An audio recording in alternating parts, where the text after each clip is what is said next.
Hello, everyone. Today you will hear an interesting story. My life has never been easy.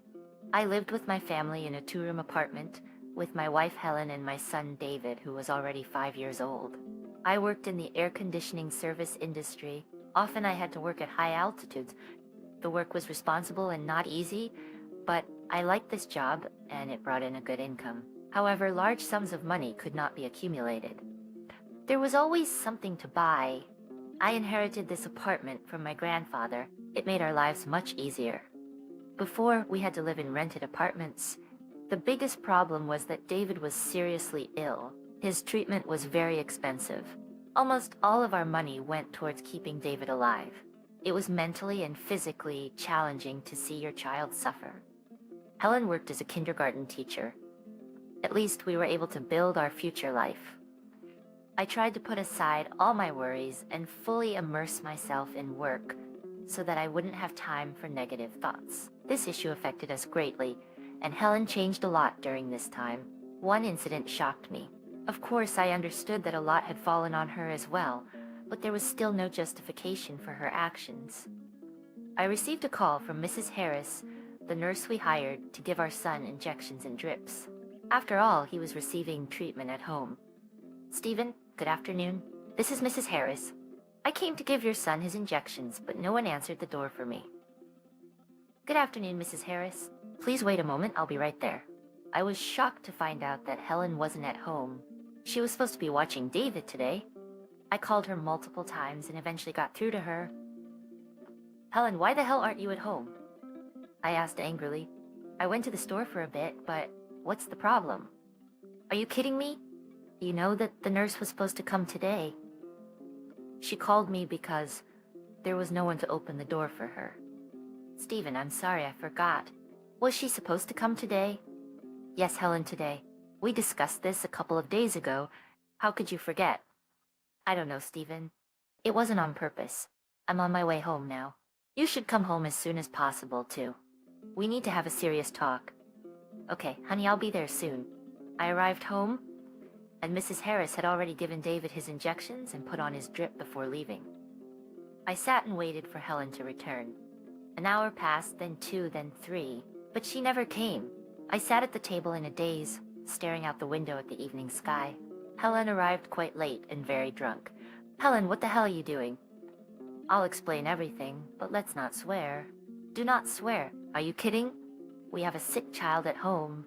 You know how important this treatment is for him." "How can you do that?" I thought I couldn't handle it all, but I wouldn't do it the way you did. "Yes, Stephen, I understand. You and I will talk it over, but let's do it tomorrow." The next day, Helen apologized and made excuses. She said that she couldn't handle the emotional pressure and went to her friend to relax and drink. I understand that we all need to find moments to relax, but doing it at the most crucial moment, mindlessly leaving a sick child and forgetting about his routine, all of this doesn't make sense to me. After this incident, I began to distrust Helen. And this wasn't an isolated case. Helen started letting me down more and more. I didn't understand how she could do that. It felt like she didn't even care about her own child. "Helen, what the hell is going on?" "Stephen, it's okay. Why are you bothering me?" "Are you kidding? Our child is seriously ill. He needs our care now more than ever. He sees everything. He sees how you feel about him." "Yes, I'm fine with him." "Stephen, you're just overreacting. You're making a problem out of nothing." "Helen, I don't recognize you. It seems like you're distancing yourself from our family, from problems that can't be left to chance." "Stephen, I'm not distancing myself. I love you deeply, and I try to take care of you as best I can, and you're never satisfied with anything. This is already really irritating me. I don't want to hear your complaints anymore." I could see that all of our arguments never ended well. Helen would argue back and ignore me more and more. I was already exhausted from all of this, but I couldn't just stop because I knew that if I didn't take care of the child, no one else would.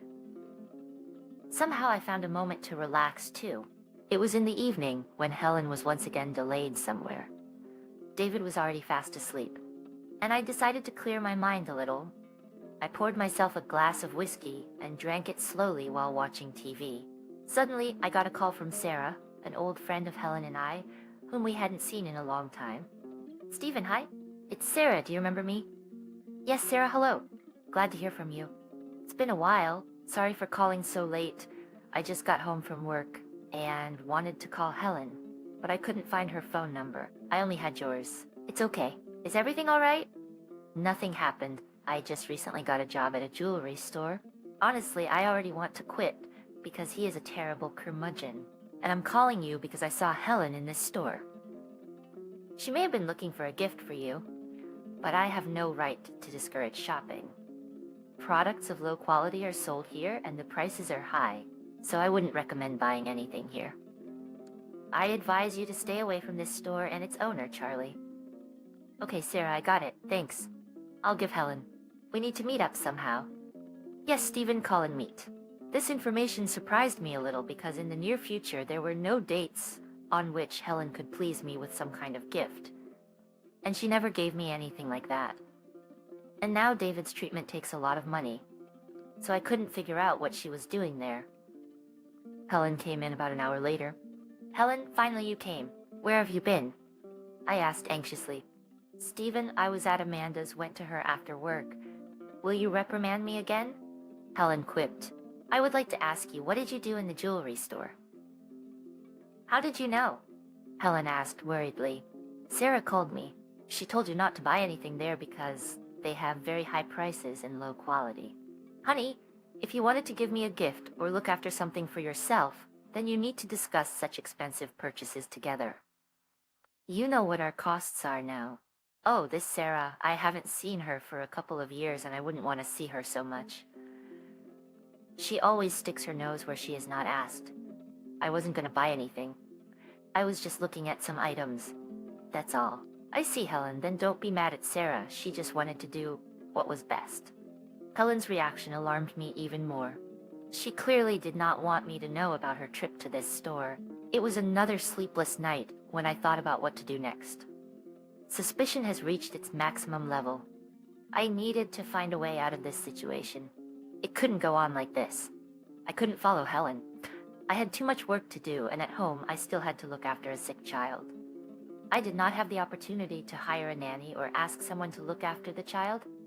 It was necessary to clearly know what to do if the child gets worse. I could not trust anyone now because his condition was deteriorating. I called my good friend Henry. Henry, hi. How are you? Hello, Stephen. Everything is fine. How are you? I'm not complaining, but I need your help. Can we meet? No problem, Stephen. Let's meet. We agreed to meet at a cafe around lunchtime. At this time, Helen was supposed to be at home with the baby. Hello, Stephen. Tell me what happened to you. In general, you know that David is seriously ill. But with Helen, things have been really bad for me lately. What's going on with you? In general, I will not talk for a long time. It seems to me that Helen is cheating on me, but there is no way I can check it. When she is not at home, I'm attached to our child. She's acting very strange, and I want to find out what's going on. I understand that my request is unusual, but there is no one else I can turn to. Can you follow my wife and see what's going on? Yes, Stephen, you are right. Your request greatly surprised me, but I won't refuse a friend. If you really need it, I will try to help. Henry, I owe you. Everything is in order. The main thing is that your son gets better. I told Henry about the jeweler because something didn't seem right. Henry had some free time to follow Helen. It was a very difficult evening. David wasn't feeling well, and I couldn't leave him even for a minute. Helen was not at home. She was late again after work. I was hoping to learn something from my friend Henry. After a while, Helen came with more excuses why she wasn't home. But I no longer listened to what she said. My patience ran out. I didn't even ask her where she was again. Yes, and I was not up to it. Now the most important thing was the health of my son. The next day I called Henry. Hello, Henry. Do you have anything to tell me? I asked impatiently. Hello, Stephen. I'm sorry, but I didn't see anything suspicious. Helen went to see her girlfriend after work. I saw her meet a dark-haired girl. They walked through the park and sat for a while in a cafe. I didn't see her with anyone else. I understand, Henry. I know I'm asking a lot. But could you watch her for a few more days? Okay, Stephen, I'll try. A few more days passed, and each time I waited for Henry to bring me interesting information, but nothing happened. Henry didn't see Helen with anyone. Having a lover was out of the question. I had completely stopped understanding anything. I felt that something was wrong, but there was no evidence for this. Helen also looked at me with a wicked smile, as if she knew that I was trying to find evidence of her betrayal. But we didn't discuss it. I couldn't show my wife anything, although I really wanted to. I decided to discard all my suspicions because they made me feel even worse. It was hard to think of anything else but my son. And here I was again, waiting for another difficult evening. Helen was lingering somewhere again, and David was feeling bad. I looked at the time and realized that Helen had never been gone for so long. I started calling her, but she kept dropping my calls. I kept calling again and again. Suddenly, someone answered. I heard distant snippets of phrases. Give me the phone. A male voice sounded. No, I don't want to hear it anymore. Let's just go, Charlie. Helen's voice was heard. No, I want to tell this stupid bastard everything so that he understands that he was left alone and helpless. Charlie said, Hello, bastard, do you hear me? Don't wait for Helen to come home today. And in general, you can no longer wait for her. Never. I will fuck your wife, and you will be left alone and cannot do anything. Charlie told me. So it's still you bastards sleeping with my wife. I will kill you. I replied furiously. You can't do anything, you pathetic piece of shit. Helen will be with me. All the pathetic attempts by your failed friend to follow Helen were very funny. We laughed for a long time as your friend desperately tried to figure something out. We laughed with Helen heartily. Okay, Helen, say a few sweet words to your husband goodbye, and we'll go have fun. The bastard said and handed the phone to Helen. Helen, are you here? Can you hear me? I asked. Yes, Stephen, I hear you. Helen answered. How can you do that? You work with children. Your son is seriously ill. How are you doing as a mom lately? I'm already tired of dealing with the children, and our son can no longer be helped. I no longer want to see him or you. I'm starting a new, happy life in which there will be no problems like these. Said this creature and hung up. My heart was beating very hard and stopped abruptly. I was just shocked by what I had just found out. Anger and hatred seethed within me. I was ready to tear these bastards apart, but I had to calm myself because my sick son was nearby. I decided that tomorrow I would come up with a plan to get revenge on these bastards. The morning was very unpleasant. I had hardly slept and felt exhausted. I went to the kitchen to make myself some coffee. At this time, I turned on the TV and saw the news, which reported the arrest of this bastard Charlie and Helen at the airport. The video showed them spitting in anger and yelling as they were put into a police car. It turns out that this bastard was involved in the sale of stolen gold, and these were large amounts, judging by the large-scale operation launched by the police to detain them. After a while, I found out that these bastards were put behind bars for a very long time. Helen was also charged as an accomplice in these criminal schemes. Her displeased face was shown on various news sources. I was glad that justice was served and the smug smiles were wiped off the faces of those bastards. There were stories of Charlie whining in the courtroom as his sentence was announced. Helen lashed out at the jury like she was possessed, cursing and threatening everyone. Soon there was also a video. It was a terrible sight. But now my son is finally on the mend. The course of treatment helped him and put him on his feet. After some time, I met Angelica, who took care of David much better than her own mother. I was very happy with Angelica. She helped me forget about all the horror I experienced from the past. Time passed, now I had enough money for everything I needed, and even a little more. I was happy, but echoes from the past visited my life again. Once returning from work, I noticed a woman near the garbage can. Her face looked familiar to me. I looked closer, it was Helen. Only now it was very difficult to recognize her. Her hair had almost fallen out and there were terrible sores on her face. In her incoherent speech, it was clear that she also lacked teeth. She just sat in dirty, torn clothes and asked for money. It was evident that she now had a whole bunch of diseases. Helen didn't recognize me. She had a hazy look, devoid of any meaning. I looked at her and walked past. I didn't feel sorry for her after her actions.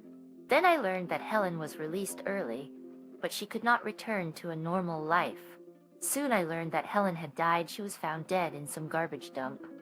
As for Charlie, his fate was no better. After the stolen gold was seized, this man owed a lot of money to dangerous people who clearly had no intention of forgiving him. Later I learned that in prison, right in his cell, there was a fire. More precisely, this man was doused with gasoline and set on fire. He was burned alive, screaming the whole prison. It was the last echo from my past. Now I had a bright future ahead of me that I wasn't going to waste on regrets. Dear listeners, your support is very important to us. If you like our story, please like, comment, and subscribe. It's very motivating for us. We need your feedback to improve our content.